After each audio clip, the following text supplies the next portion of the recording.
Ang kasong tatalakayin natin ngayon ay nangyari noong taong 2018 sa South Africa. Ito'y isang lugar kung saan may mga paniniwala at pamahiin na para sa maraming tao ay mahirap paniwalaan, pero para sa ilan, naging bahagi na ito ng pang-araw-araw nilang pamumuhay. Sa ilang madidilim na bahagi ng mundo, may mga taong naniniwala pa rin sa dark magic, sa mga potion na sinasabing naglalaman ng laman ng tao, at sa mga ritual na ginagawa para makuha ang kayamanang inaasam, kapangyarihan, magandang kapalaran o anumang bagay na matagal na nilang ginugusto. At habang maaaring isipin ng karamihan na hanggang paniniwala lamang ang mga ganitong bagay, may mga pagkakataong ang paniniwalang ito ay umaabot sa puntong may taong handang gumawa ng isang bagay na hindi na kayang bawiin pa, dahil para sa kanila, ang isang ritual o sakripisyo ay maaaring maging kapalit ng isang personal na hangarin. At noong ngang taong 2018 sa South Africa, isang kaso ang naganap na nagpakita kung gaano kadilim at karahas ang maaaring maging resulta kapag ang ganitong mga paniniwala ay napunta sa kamay ng mga taong handang gawin ang halos kahit anong paraan para makuha ang kanilang gusto. At bago natin ipagpatuloy ay kung kagaya rin kitang mahilig sa mga ganitong kwento ng krimen at misteryo, ay i-like na ang videong ito at huwag kalimutang mag-subscribe.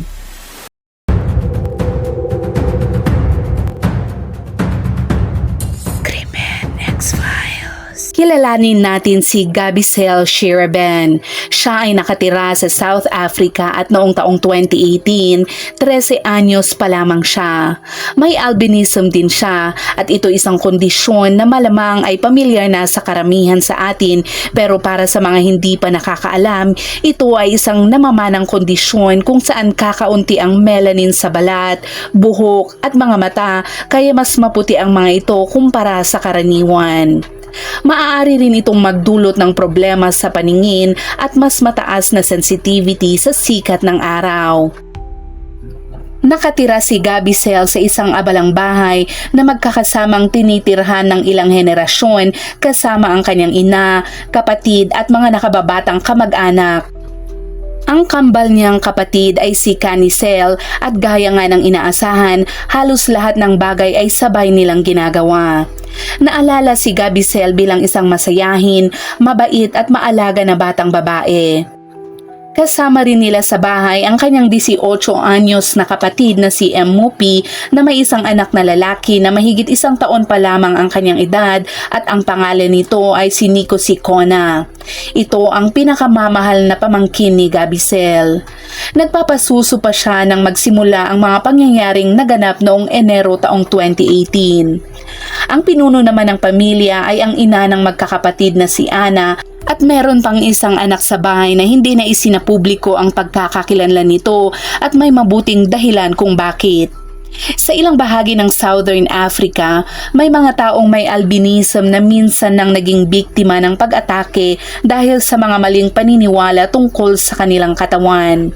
May ilang gumagawa ng krimen na naniniwalang ang mga bahagi ng katawan ng isang taong may albinism ay maaaring magdala daw ng kayamanan, swerte at kapangyarihan.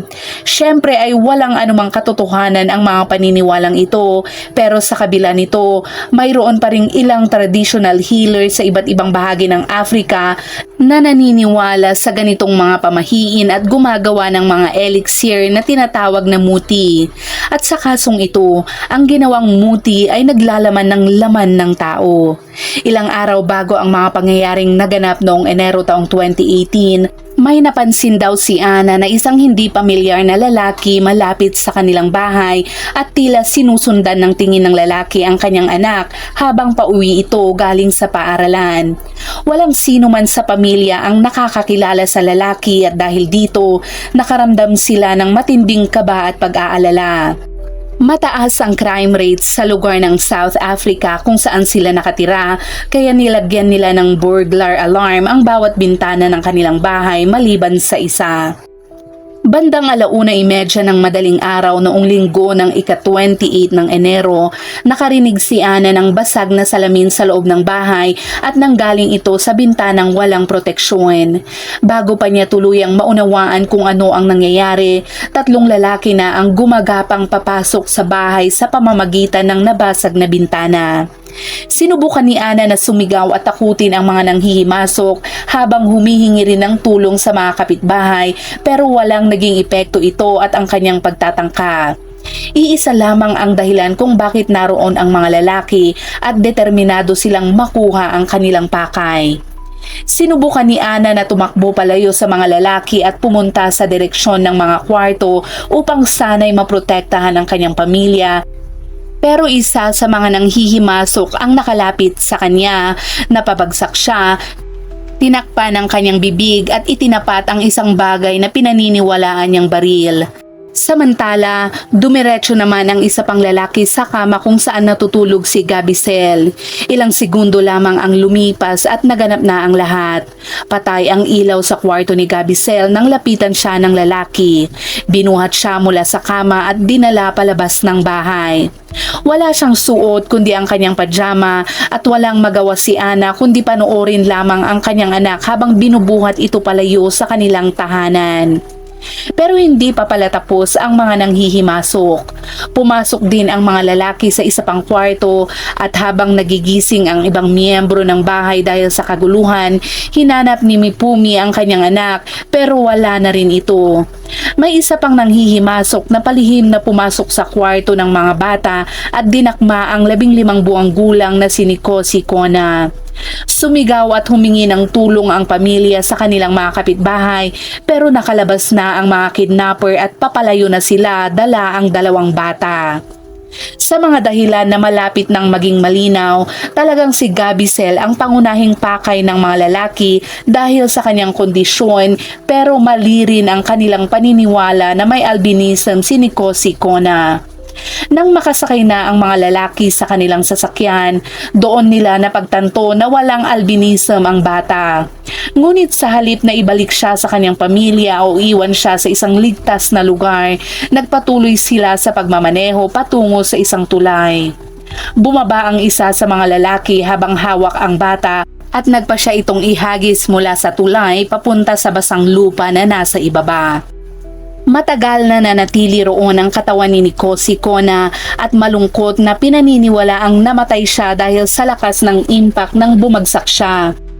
Samantala, si Gabicel naman ay dinala sa isang property na pagmamay-ari ng mga lalaki at doon siya ikinulong at mag-isang pinanatili sa loob ng magdamag. Pagsapit ng ika-29 ng Enero, bumalik ang ilan sa mga kidnapper para kunin si Gabicel. Pero bago sila umalis, may ilan sa mga lalaki na kumuha ng brake fluid mula sa sasakyan at hinaluan ito ng isang bote ng Heineken beer. Pagkatapos, ang pinaghalong likido ay ibinigay kay Gabicel. Tumanggi si Gabicel at ipinaalam sa mga lalaki na hindi siya umiinom ng alak at nagpatuloy sila sa kanilang paglalakbay. Habang nasa biyahe, nagsimulang manigarilyo ng cannabis ang mga lalaki at sinadya nilang hipa ng usok sa mukha ni Gabicel habang hinihikayat siyang subukan din ito. Noong una ay tumanggi siya pero matapos siyang bulungan ng isa sa mga lalaki sa kanyang pahinga at pagbantaan, napilitan siyang pumayag. Umubo siya matapos subukan ito pero pinilit siyang gawin ulit ng mga lalaki at ibalik ang usok na kanyang hinihit-hit. Bigla namang huminto ang sasakyan nang harangin sila ng isang traffic enforcer. Agad na nagpalit ng upuan ang 2 sa mga lalaki bago lumapit ang opisyal dahil lasing ang driver. Lumapit ang traffic officer sa sasakyan, kumatok sa bintana at hiniling na makausap ang mga tao na nasa loob. Napansin din niya ang usok sa loob ng sasakyan at tila naghinalang nakainom ang mga sakay. Sa puntong ito, maisip natin na malamang ay nakaramdam si Gabicel ng kahit kaunting ginhawa dahil baka sa wakas ay may makakapansin sa kanyang sitwasyon at matulungan siya. Pero ayon sa mga aligasyon, para makaalis sila sa sitwasyon, iniabot ng isa sa mga kidnapper ang halagang 100 rand sa opisyal at pagkatapos nito, tila pinayagan silang magpatuloy sa kanilang biyahe. Habang nagpapatuloy ang kanilang paglalakbay, nagtanong si Gabicel kung nasaan ang kanyang ina. Labis siyang nag-aalala sa kalagayan ng kanyang pamilya at gusto daw niyang malaman kung ligtas nga ba ang mga ito. Sinabi naman sa kanya ng isa sa mga lalaki na ayos lamang ang kanyang pamilya at wala siyang dapat ipag-alala sa kanila, at dinagdag pa niya rito na kung mananatili lamang siyang tahimik at kalmado, pupunta raw ang kanyang pamilya para makita siya. Pero syempre ay kasinungalingan lamang ang lahat ng ito. Nang tuluyan nilang marating ang kanilang destinasyon, isang caretaker ang nagbukas ng lugar para sa kanila. Nasa isang rural property na sila malapit sa kulinan, at sila ay pumasok sa property at dinala si Gabicel sa isang kwarto kung saan nila siya ikinandado. Sinabi nila sa kanya na iyon na raw ang magiging bago niyang tahanan at inulit nila na pupunta raw agad ang kanyang ina para alagaan siya. Pagkatapos nito, iniwan si Gabicel na mag-isa sa loob ng kwarto, takot at hindi alam kung ano ang mangyayari sa kanya. Lumipas naman ang ilang oras bago muling bumalik ang mga lalaki sa kwarto at sinubukan nilang pilitin si Gabicel na inumin ang pinaghalong beer at brake fluid. Muli siyang tumanggi, pero sa pagkakataong ito, pinilit na siyang uminom ng mga lalaki. Sinubukan ni Gabicel na makipag-usap sa kanyang mga bihag at sinabi niya sa kanila ang kanyang pangalan. Ipinaalam din niya na isa lamang siyang estudyante sa ika-8 baitang at gusto niyang makapasok sa paaralan kinabukasan. Gusto lamang niyang matapos na ang lahat ng nangyayari sa kanya at makabalik sa normal niyang buhay. Habang nakikinig ang mga lalaking nagbabantay sa kanyang desperadong pagmamakaawa, ang iba pang lalaki naman ay nagtipon at kinuha ang kanilang mga kutsilyo. Hindi nagtagal, inutusan ang mga lalaking nagbabantay kay Gabicel na dalhin siya sa ibaba at ilabas sa madamong bahagi sa labas ng bahay. Muli siyang binuhat ng isa sa mga lalaki at dinala papunta sa lugar kung nasaan naroon pa ang iba. Habang naglalakad sila, paulit-ulit na nagtatanong si Gabicel kung nasaan siya at kung saan siya dadalhin at kung kailan siya makakauwi.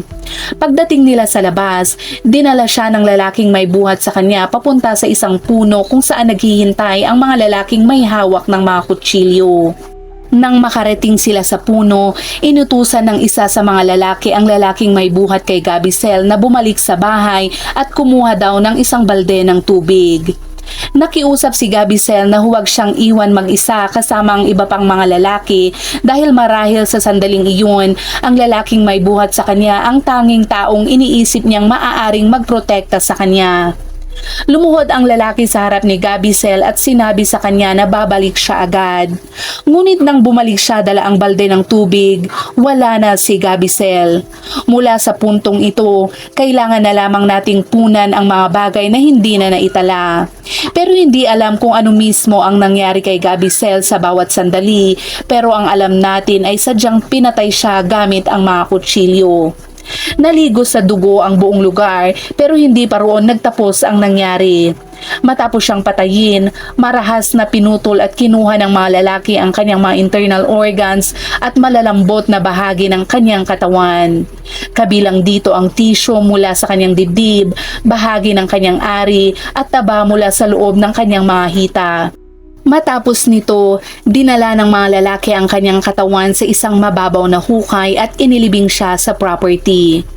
Para mas mahirapan ang sino man na matukoy kung saan talaga siya inilibing, naghukay pa sila ng 3 karagdagang butas at muli itong tinabunan upang magsilbing mga pekeng burial site. Pagkatapos, tinabunan nila ng lupa ang dugo na kumalat sa buong lugar. Naghanda rin ang mga lalaki ng isang halo ng tubig at muti na sinasabing gagamitin upang linisin sa espiritual na paraan ang lugar. Ang muti at ritual na ito ay naglalaman mismo ng mga bahagi ng katawan ni Gabicel. Pagkatapos ng lahat ng nangyari, winisikan nila ang kanyang libingan. Ang nangyari ay isang human sacrifice na kinasangkutan ng ilang lalaki. Ngunit may isang lalaki na tila hindi komportable sa kanilang ginawa, kaya binalaan siya ng iba na manahimik tungkol sa lahat ng nangyari. Pagkatapos ng ritual na iyon, bumalik sila sa bahay at kumain.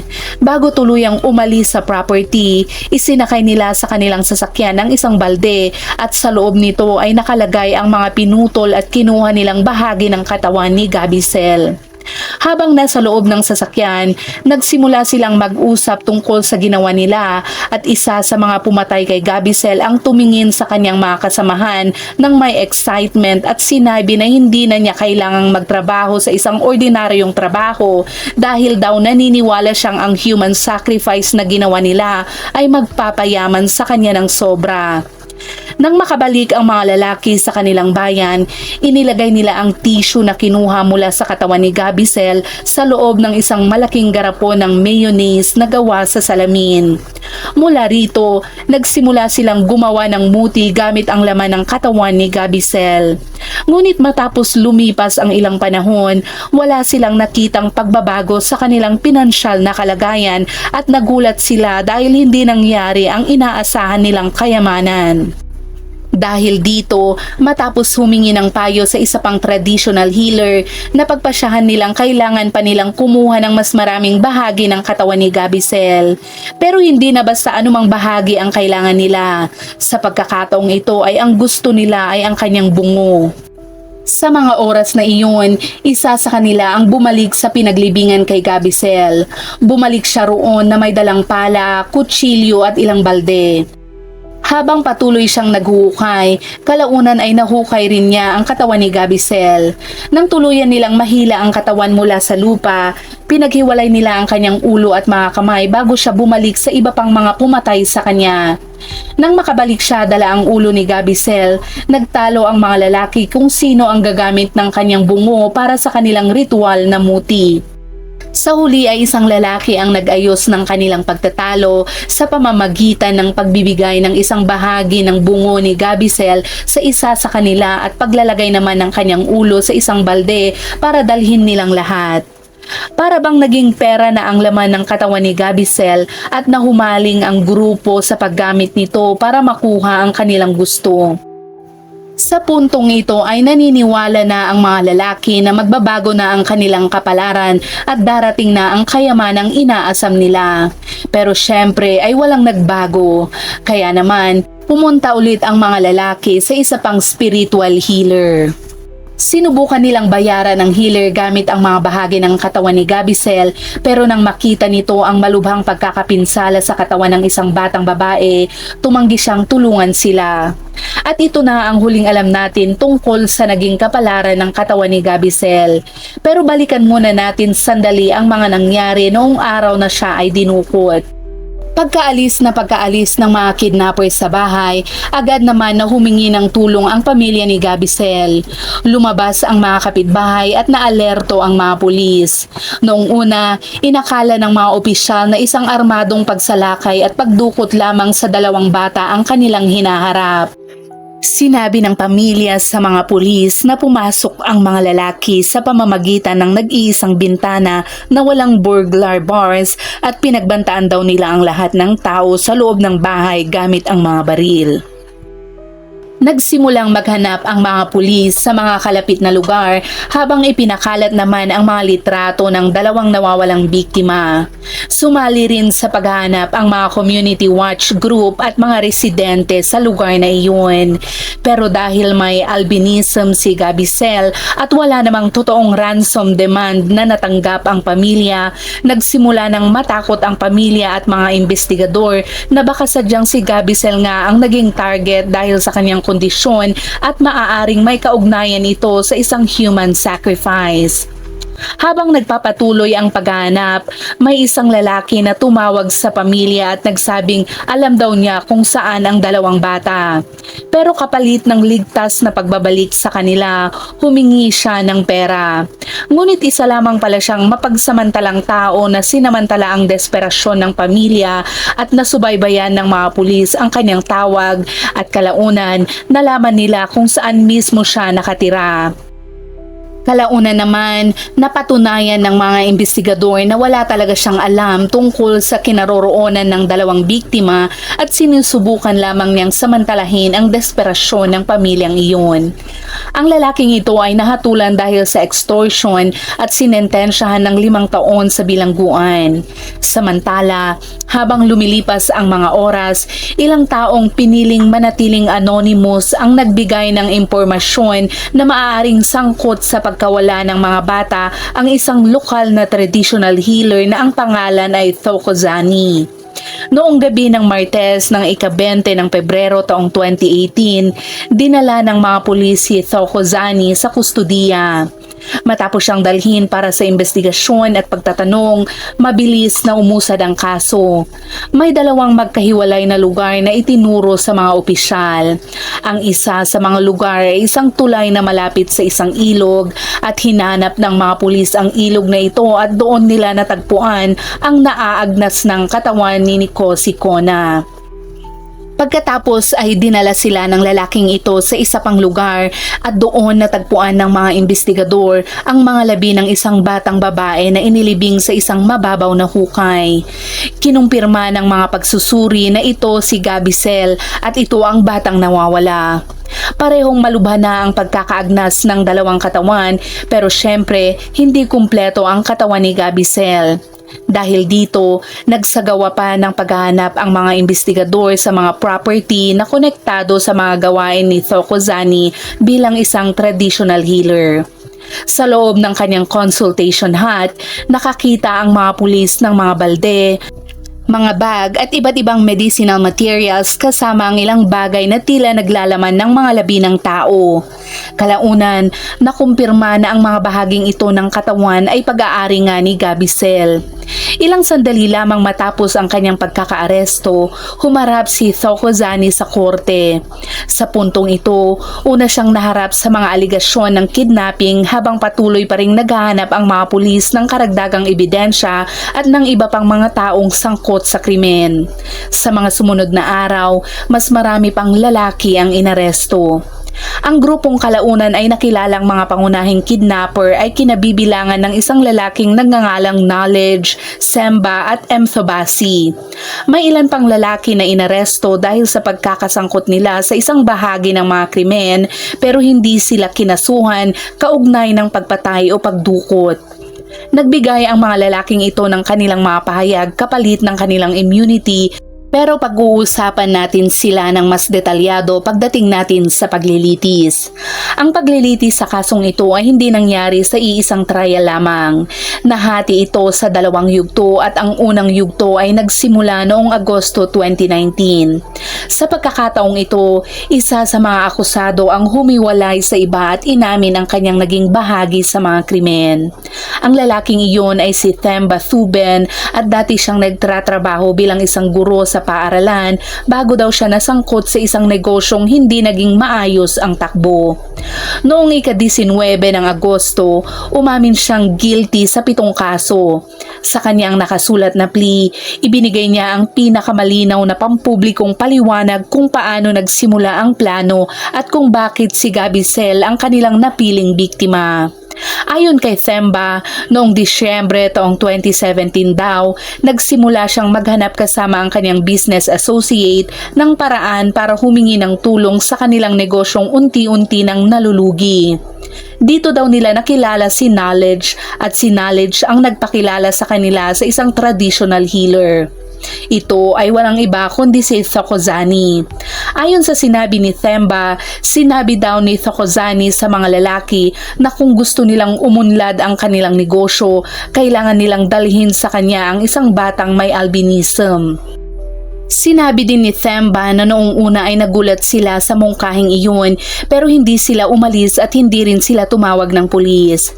Sa halip ay nagsimula silang maghanap ng magiging biktima at inamin din ni Themba na alam niya kung ano ang mangyayari kapag nakahanap sila ng isang bata. Papatayin ang biktima at gagamitin ang mga bahagi ng katawan nito sa isang human sacrifice ritual. Inamin din niya na sumama siya sa pagsalakay sa bahay at sa pagdukot kay Gabicel pero ang pinakamabigat niyang pag-amin ay dumating pagkatapos nito. Inamin niyang siya mismo ang sadyang pumatay sa batang si Nikasi Kona. Ang dating guro sa paaralan ang siyang naghagi sa isang batang lalaki patungo sa kanyang kamatayan. Inamin din niya na nakibahagi siya sa pagpatay kay Gabicel kinabukasan at sinabi niya sa korte na patuloy siyang inuusig ng kanyang konsensya dahil sa kanyang ginawa at humihingi siya ng tawad sa nagdadalamhating pamilya nila. Pero sinabi ng prosecution na nagsimula lamang makipagtulungan si Themba matapos siyang maaresto at hindi niya ipinakita ang buong pagsisisi sa kanyang mga ginawa.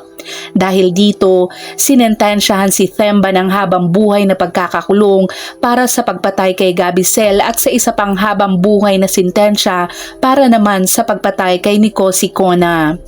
Inaasahan sanang tetestigo si Themba laban sa mga natitirang akusado nang umabot sa paglilitis ang kanilang kaso pero namatay siya sa loob ng bilangguan bago pa man ito mangyari.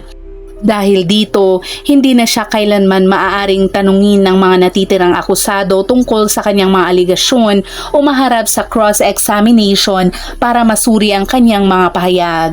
Kinailangan tuloy ng prosecution na patunayan ang pagkakasangkot ng mga natitirang akusado gamit ang iba pang mga testigo at pisikal na ebidensya. Sa wakas, nagsimula ang pagtatalo ng trial noong Oktubre taong 2021. Nasa harap na ngayon ng korte ang iba pang mga lalaki at nangunguna dito si Thokozani, ang traditional healer na inukusahan ng prosekusyon na siyang pangunahing nagpasimula at nagtulak sa buong plano. Ang pangalawa sa kanila ay si Knowledge na sumama kay Themba sa unang pagkonsulta tungkol sa kanilang negosyo. At ang pangatlo naman ay si Mothubisi na inakusahan namang tumulong sa pagdadala kay Gabicel matapos siyang dukutin. Ang tatlong lalaking ito ay umaming not guilty sa mga kasong kidnapping, sa pilitang pagpasok, pagpatay at paglapastangan sa isang bangkay. Walang isang independent witness ang prosecution na nakasaksi sa buong krimen mula simula hanggang matapos. Kaya sa halip, binuo nila ang kanilang kaso ng paunti-unti kung saan bawat testigo ay naglahad ng iba-ibang bahagi ng mga pangyayari. Inilarawan ni Ana at Impumi ang pagsasalakay sa kanilang bahay at sinabi nila sa korte ang tungkol sa nabasag na bintana, mga baril, mga pagbabanta at kung paano kinuha sa kanila ang kanilang mga anak.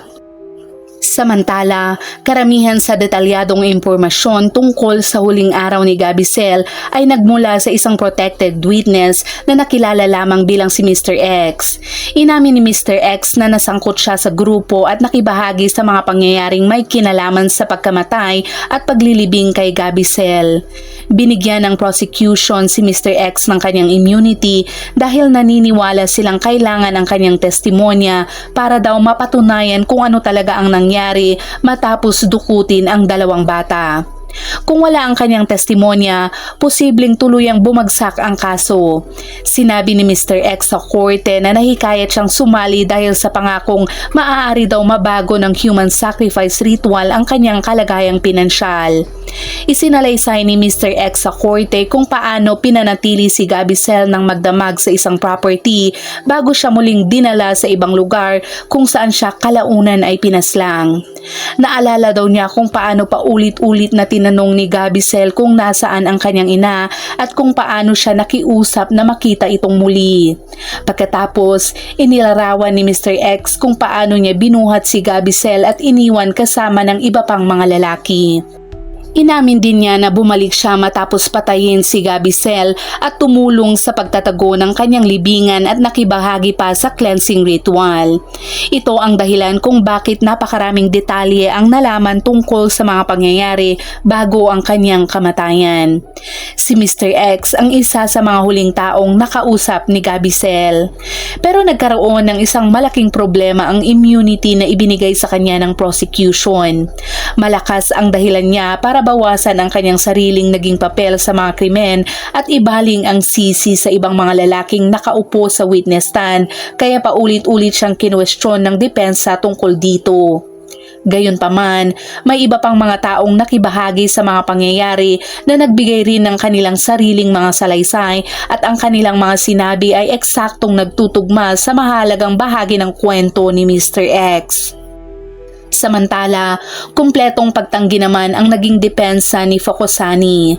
Sinabi niyang wala siya sa lugar nung dukuti ng batang babae at itinanggi rin niyang sinabi niya sa kahit sino na maaaring magdala ng kayamanan ang pagpatay sa isang taong may albinism at mariin niyang itinanggi na may kinalaman siya sa nakakakilabot na pagpatay. Pero walang naging saysay ang kanyang mga pagtatangka na patunayan ang kanyang kawalang sala. Noong ika-27 ng Oktubre taong 2021, hinatulan ng judge sina Focusani, Knowledge at Savisi ng guilty sa lahat ng 8 kaso. Bawat isa sa kanila ay sinentensyahan ng habang buhay na pagkakakulong dahil sa pagpatay sa 2 biktima. Mula nang mangyari ang lahat, sinabi ng pamilya ni Gabicel na nahihirapan silang makatulog sa gabi at may mga pagkakataong nananatili silang gising dahil sa takot na baka muling may isang intruder na pumasok sa kanilang bahay. Nakakalungkot ding isipin na hindi lahat ng bahagi ng katawan ni Gabicel ay naibalik sa kanyang pamilya. Ayon sa mga ulat, nagpadala rin umano si Focusani ng 3 vial na naglalaman ng tissue ni Gabicel sa 3 mayayamang lalaki sa lugar. Hanggang ngayon, nananatiling hindi pa nalulutas ang bahaging ito ng kaso. Ipinapakita din ng kasong ito kung gaano kalalim ang paniniwala ng ilang tao sa ganitong mga pamahiin. Hindi naglaon, 3 pang tao ang umano'y bumili ng mga bahagi ng katawan ng isang batang babae at nakibahagi sa isang nakakatakot na human sacrifice. At dyan nagtatapos ang nakakatakot na kasong tinalakay natin ngayon. At gaya ng dati, kung umabot ka sa dulo ng videong ito ay huwag mong kalimutang ilagay sa comment section kung ano ang saloobin mo sa kasong tinalakay natin ngayon at ilagay mo na rin kung anong oras at saan mo ito napanood para naman alam namin kung saan umabot ang videong ito. Hanggang sa muli at palaging mag-iingat.